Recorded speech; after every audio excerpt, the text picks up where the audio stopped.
Hi everybody, this is Matt. Thanks for watching and welcome back. Well, the demise and decline of Sears. Yes, the old Sears Roebuck and Company. I was speaking with one of you viewers yesterday and we were discussing the fact that it had been announced this week that the final Sears store in Des Moines, where I live, is being closed. So the only remaining Sears store in the state of Iowa is going to be up in Sioux City. And that actually makes me a bit on the sad side, just simply because I've had so much history with Sears throughout my entire life. So one reason that we're talking about this on a gun channel is many of you folks that watch this channel are pretty young, and you don't realize that prior to 1968, you could actually buy through a catalog a firearm and have it delivered to your door. No background check, no nothing. You wanted a rifle, you wanted a pistol, you wanted what? Shotgun? You could have them delivered to your door. No kidding. Sears Roebuck and Company was the catalog that everybody wanted to see. It was a thick catalog. They put out at least 2 issues a year, sometimes I think 3. But the main catalog was really, really thick. I mean, those things were like that in thickness. And then, of course, as kids, all of us wanted the Christmas catalog to show up. But Sears was awesome. You could even, at one point in time, purchase a house from Sears, a house kit. Yes, they had house kits available at Sears. But as a kid growing up, my first memories were just before school started. We would make a pilgrimage, more or less, from the small town that I grew up in to Des Moines to go to Sears to buy clothes for the upcoming school year. And it was a big deal. It was planned out in advance, like it was this big vacation. And yeah, we're gonna go on Interstate 80 and where you see that big blue water tower, that's where Sears is. And Sears to a kid was cool. They had multiple levels. They had escalators, which actually was a big thing back in the early 1960s. It really was. But they had everything. They sold everything. And it was all available throughout a catalog. And special thing in my heart about Sears was this. You see that? That is an electrically powered shooting gallery that my father bought for me at Sears. So what happened was these little ducks would be going around in a circle and you would knock them down, and these targets here were rotary targets, and they would spin around, and I mean, look at it. It was cool. For a kid, I started to learn how to shoot with a BB gun with this in my dad's garage. So, or I should say service station. We called them garage. So anyway, it was a whopping $10.66. Now, let's look at rifles that you could buy. Right here, there are some rifles that they had available that you could purchase, and literally you would drool over them because it'd be like, ooh, you know, what do I have here? Oh, I got a single shot Ithaca 22 saddle gun, or I have a crack single shot 22 now available with scope. And it was, you know, this sort of thing was just something else. I mean, you could buy these rifles, you know, look at this one, priced at $13.88. I mean, how cool is that? Really, how cool is that? That back then you could purchase that sort of thing. Today, you're never going to find anything like that. What else do I want to show you here? Okay, they had Springfield 30-06s for $48, and they had deluxe models for $68.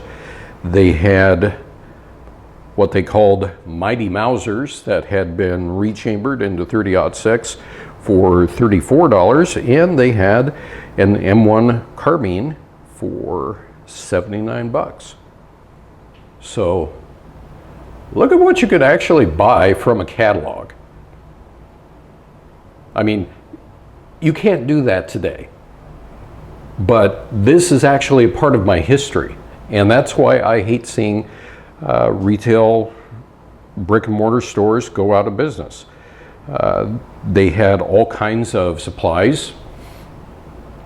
For example, they had gun cabinets, gun cases, miscellaneous supplies for cleaning and that sort of thing. And when their color catalogs came out, they had some really nice gun cabinets. I mean, look at that right there. What sportsman wouldn't want that? And perfect classic shot in the 1960s of, you know, the Beagle being there, and, you know, that's just awesome. They had all kinds of goodies like that were available. Now, also when I was a kid, I admit that my dad got me one of these. So yeah, it was a Huffy brand bicycle, and it had this vroom motor that made it sound like you were on a motorcycle. So anyway, my friend, there's my discussion on the closing of Sears Roebuck. Unfortunately, we live in times where we're seeing this happen a lot. And we also see it happen with guns, you know, gun stores. There used to be sometimes, you know, a couple of gun stores, a couple of gunsmiths in every town. And you had wide options when it came to purchasing firearms. You could do it online through catalog sales. You could go to your local gun shop. They were everywhere because it was just part of our culture. We hunted all the time. We were out target practicing. We were plinking. We were shooting sporting clays. We were doing all of that sort of thing. And today it is harder to actually find an actual gun shop with a gunsmith in it that knows how to fix things. And I really hate seeing that happen. Now, I know that purchasing things online is really, really convenient. I mean, that's why we see the demise of the brick and mortar stores, because when, let's say that I need a light bulb. So there's a light bulb right up here that you can't see. Well, if I'm too lazy to go to the hardware store or something else, I can actually order the light bulb online. And a lot of people would order it online. So what happens is, when you do that, are you supporting a business? Yeah, you're supporting a ginormous business, but the small hardware stores and everything else, eventually they can't keep their doors open anymore. So it happens with all industries. Music shops, we used to have literally a cottage industry of music shops selling not only guitars, but clarinets, trombones, trumpets, all that sort of thing, again, for kids going back to school. And now it's changed. So I hate losing those types of things in the local economy. I hate losing the skills that come along with things like that. So just from a historical standpoint, there used to be a time in this country where you had stores in your hometown where you could go and purchase everything. The small town where I grew up in, literally within about a 3 to 4 block radius of where our house was everything that we needed. Absolutely everything.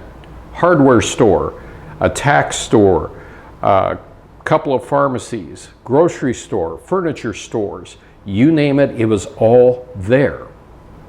And then it changed. Well, I'm glad that I lived through those times, and I'm glad that I have the opportunity to share my memories with you, because they're actually really, really good memories. They're pretty awesome when you stop and think about it.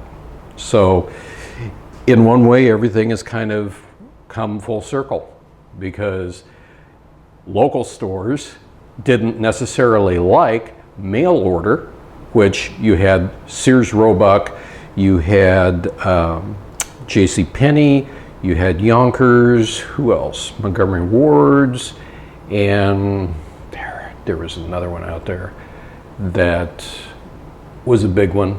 But everybody was saying, shop local, don't buy something from Sears or one of these places.